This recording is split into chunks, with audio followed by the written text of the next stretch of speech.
沈燕不知道自己是怎么走出的那家茶馆，外面的天光有些刺眼，照得她一阵晕眩。陆成业的每一句话都像魔咒一样，在她脑海里反复回响。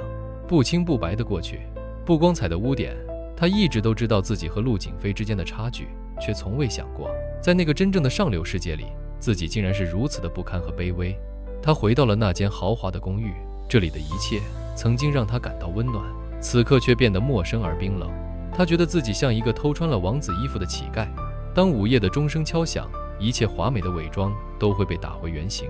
她把自己关进房间，用被子将自己紧紧地裹住，试图隔绝外界的一切，但她还是能感觉到那股来自陆成业的无形的寒意，正一点一点地侵蚀着她好不容易才建立起来的脆弱的堡垒。当陆景飞回来的时候，看到的就是这样一幅景象。房间里没有开灯，沈燕将自己蜷缩在床上，像一只受了重伤的躲回巢穴里舔舐伤口的幼兽。陆景飞的心瞬间沉了下去，他走过去，在床边坐下，伸出手想要触碰她，却被沈燕下意识地躲开了。别碰我！沈燕的声音从被子里传来，闷闷的，带着一丝不易察云的颤抖。陆景飞的手僵在了半空中，他知道他父亲一定对沈燕说了什么，做了什么。一股滔天的怒火夹杂着浓烈的心疼，瞬间席卷了他的全身。他没有再逼问沈燕，只是站起身走出了房间。他径直走向了客厅的垃圾桶。他太了解自己的父亲了，他知道陆成业解决所有麻烦的方式永远都只有那一种。果然，在垃圾桶的底层，他看到了一张被揉成一团的薄薄的纸。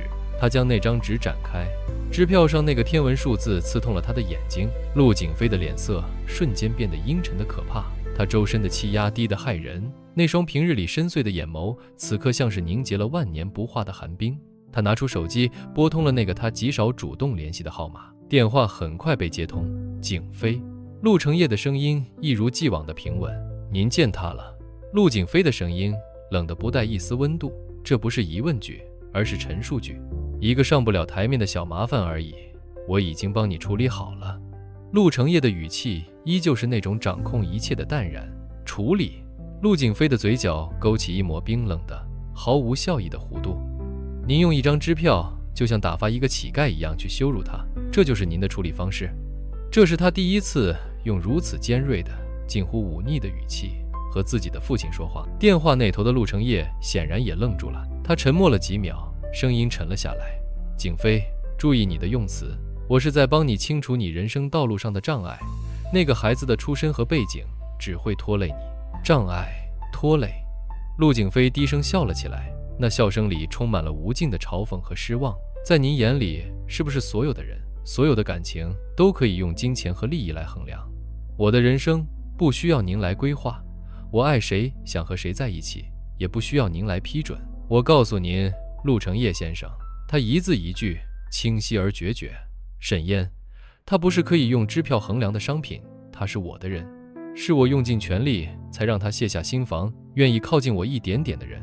如果您再敢用您那套肮脏的手段去伤害他，那么您失去的将不仅仅是一个听话的儿子。说完，他没有再给对方任何说话的机会，直接挂断了电话。整个公寓死一般的寂静。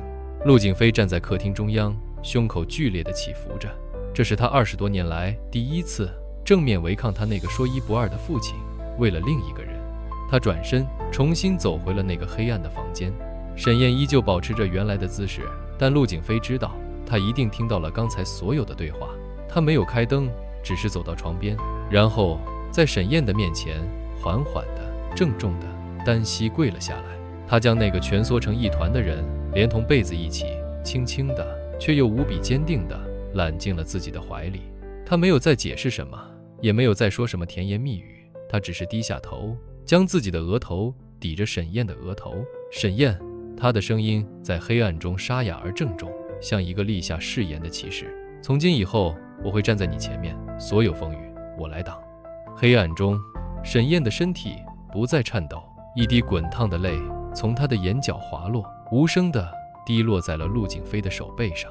他伸出冰冷的手，紧紧地回抱住了眼前这个为他对抗了整个世界的男人。